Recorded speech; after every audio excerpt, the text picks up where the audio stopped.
Hey, Tyus, Mr. Che. I hope you're doing well. Just wanted to kind of give you a little insight on the question you emailed me about.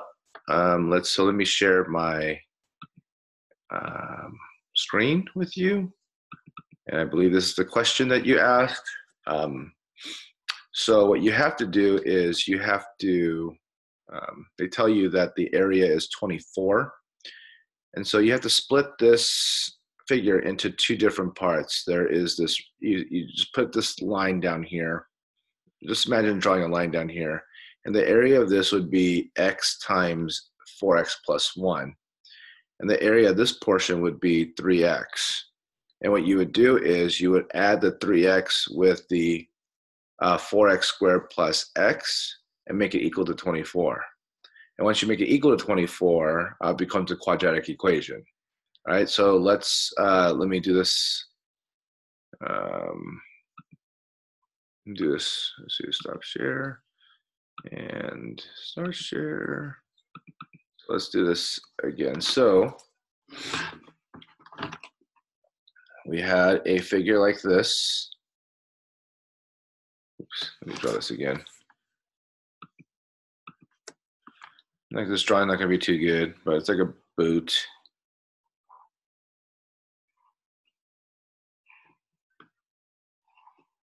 This is a 3. This is an x. What was the other one? It was x and then 4x plus 1. Okay. So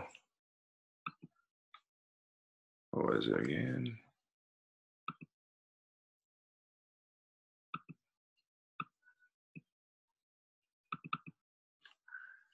X and 4x plus 1.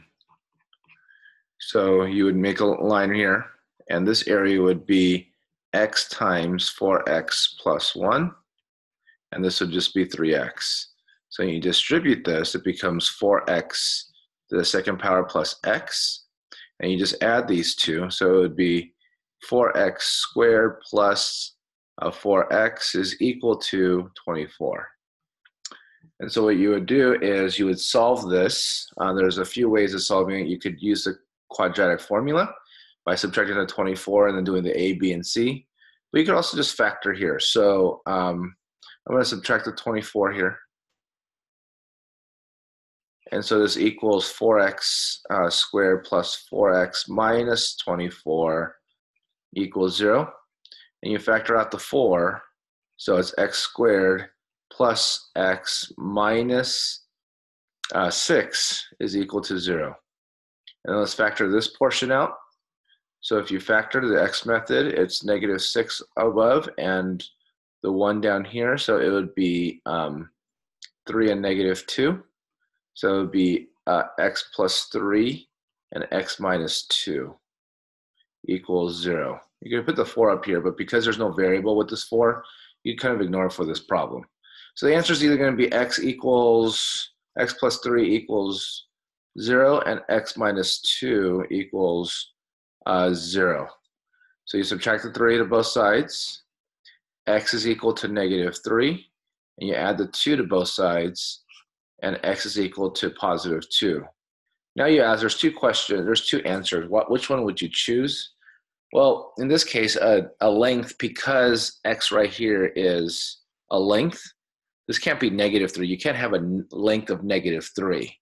All right, so you would have to choose the positive number. So it would be x equals 2. All right, I hope this helps. I'll catch you later.